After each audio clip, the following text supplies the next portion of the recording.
3월 22일 월요일 본문 말씀은 마태복음 25장 14절에서 30절까지 말씀입니다.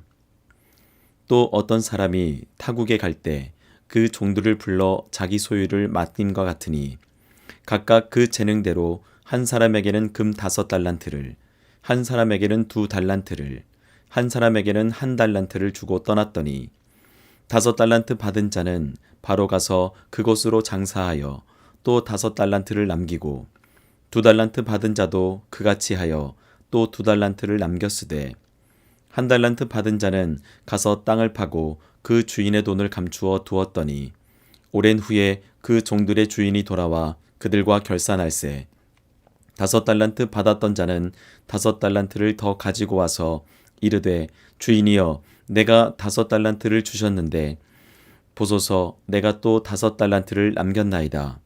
그 주인이 이르되 잘하였도다 착하고 충성된 종아 내가 적은 일에 충성하였음에 내가 많은 것을 내게 맡기리니 내 주인의 즐거움에 참여할지어다 하고 2달란트 받았던 자도 와서 이르되 내게 2달란트를 주셨는데 보소서 내가 또 2달란트를 남겼나이다. 그 주인이 이르되 잘하였도다 착하고 충성된 종아 내가 적은 일에 충성하였음에 내가 많은 것을 내게 맡기리니 내 주인의 즐거움에 참여할지어다 하고 1달란트 받았던 자는 와서 이르되 주인이여 당신은 굳은 사람이라 심지 않은 데서 거두고 해치지 않은 데서 모으는 줄을 내가 알았으므로 두려워하여 나가서 당신의 달란트를 땅에 감추어 두었었나이다. 보소서 당신의 것을 가지셨나이다.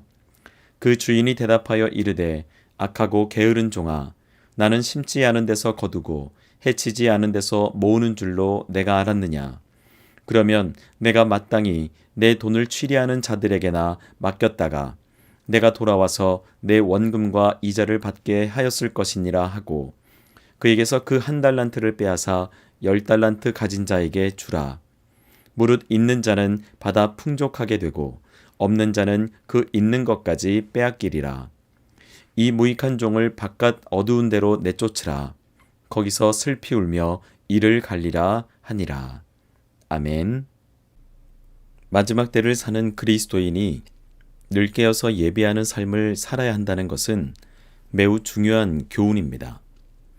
그래서 예수님은 말씀을 통해 주인이 멀리 떠난 집을 돌보는 종의 이야기와 신랑을 맞이하는 10처녀의 이야기를 통해 다시금 강조하셨습니다. 그런데 오늘 본문에서 또다시 달란트 비유를 가지고 말씀하시는데 그것은 우리가 마지막 때를 어떻게 살 것인가 하는 문제가 그만큼 중요한 것이라는 걸 말씀해 주고 계십니다. 그럼 오늘 본문의 말씀을 살펴보면 이렇습니다. 어떤 사람이 타국에 가면서 종들을 불러 자기 소유를 맡겼는데 각각 재능대로 금 5달란트와 2달란트 그리고 1달란트를 주고 떠났습니다. 이들에게 주어진 달란트의 수는 객관적으로 판단된 각자의 능력에 따라 주어진 것임을 예상해 볼 수 있습니다. 한편 이들은 각각 받은 달란트의 만큼의 이익을 남겼는데 유독 1달란트 받은 사람은 그것을 땅을 파고 감추어 두었습니다. 여기서 곰곰이 생각해 보아야 하는 것은 우리는 우리에게 맡기신 달란트를 어떻게 활용하고 있는지 그리고 그 달란트를 통해 무엇을 얼마나 남기고 있는지 질문해 볼 수 있습니다. 아니면 혹여나 1달란트 받은 자처럼 그 달란트를 땅에 파묻어 그리고 감추고만 있는 것은 아닌지 돌아볼 필요가 있습니다. 계속해서 주인이 돌아와서 자신의 종들에게 맡겨두었던 달란트에 대한 결산을 하자 5달란트와 2달란트를 받은 자들은 그들이 남긴 달란트를 가져와서 보고를 하게 됩니다. 주인은 그들을 착하고 충성된 종이라고 칭찬하면서 작은 일에 충성했으니 많은 것으로 맡기겠다며 주인의 즐거움에 참여하라고 말합니다. 특히 5달란트와 2달란트 남긴 자에 대한 칭찬과 포상이 기본적으로 동일하다는 점에 우리는 주의할 필요가 있습니다. 이것은 하나님이 우리의 재능과 무관하게 또한 무리하게 많이 내놓을 것을 요구하시지 않는다는 것을 말씀해주고 있는 겁니다. 달란트를 얼마나 받았으며 얼마나 많이 남겼느냐가 중요한 것이 아닙니다. 여기서 중요한 것은 우리가 받은 재능과 그 달란트를 가지고 최선의 노력을 기울였느냐, 이것이 중요한 것이라는 겁니다. 한편 한 달란트 받은 자는 단지 파묻었던 것을 다시 가져오면서 그 이유는 주인이 엄격한 사람으로 두려워했기 때문이라고 그는 말합니다.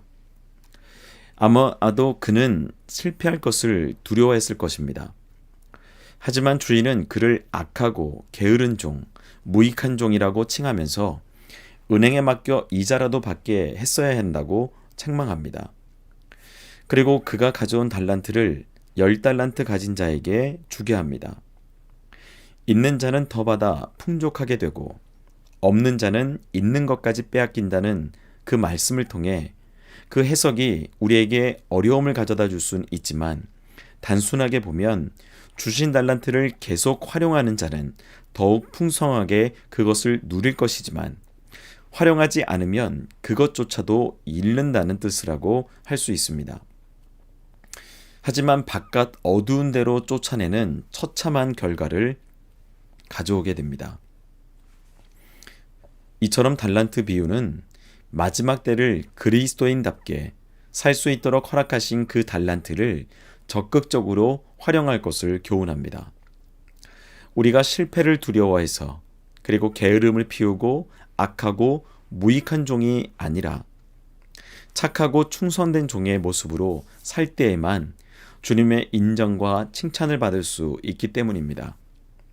그러므로 나에게 어떤 달란트를 주셨는지를 찾아보고 그에 맞는 역할을 감당하는 것이 필요합니다. 다시금 중요한 것은 달란트의 차이는 있을 수 있어도 하나님은 누구에게나 달란트를 주셨다는 겁니다. 그것이 한 달란트라 할지라도 말이죠. 우리에게 주신 달란트로 하나님을 기쁘시게 하는 우리 모두가 되길 소망합니다. 함께 기도하겠습니다. 거룩하신 여호와 하나님 아버지, 감사합니다. 오늘도 하루의 시작을 새벽을 깨움으로 시작하게 하시고 마지막 때를 살아가는 저희들에게 크고 놀라운 구원의 은혜를 베풀어 주심을 감사하며 살아갈 수 있도록 인도하여 주심을 감사합니다. 우리의 모습과 가진 재능은 각각 달라도 하나님의 마음을 알고 충성스러운 하나님의 일꾼들로 섬기며 살아갈 수 있도록 은혜를 허락하여 주옵소서. 그리하여 하나님으로부터 착하고 충성된 종이라고 일컬음을 받는 우리 모두가 되게 하여 주옵소서. 이 모든 말씀 우리 주 예수 그리스도의 이름으로 기도합니다. 아멘.